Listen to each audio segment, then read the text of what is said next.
I've just watched the Twilight Saga all the way through for the very first time, and I think that there's some things that we should talk about. Before I get into this, let me preface this by saying I enjoyed them. We're just taking them and we're loving them for what they are. Spoilers ahead.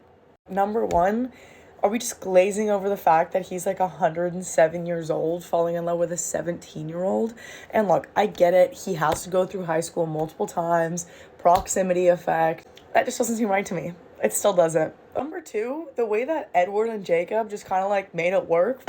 They both looked at each other and they're like, well, you know, if you can't beat them, join them. Props to Edward for being able to find a space for Jacob instead of having them clash all the time, where they could just make Bella happy because that's ultimately what they wanted. So like, I guess that's almost best case scenario, but it's kind of funny just how there's like three people in that marriage. There are three people in that marriage at Christmas.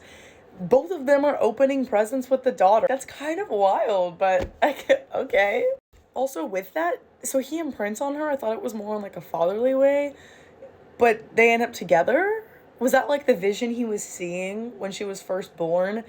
It's like, but also it kind of makes sense because she is kind of like her mother.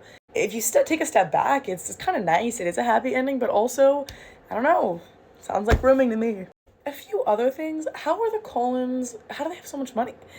Also, when the werewolves turn into wolves, their clothes break off, but they always come back with them on.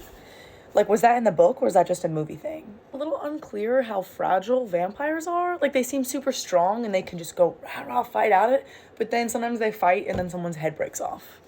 But then once their head breaks off, do they have to be burned? Like, can they be put back together? Or is that the end and they just burn the body for funsies? Please give me your take on anything I've just talked about. Or if you have any other relevant info. Or what else you thought of when you were first watching the series.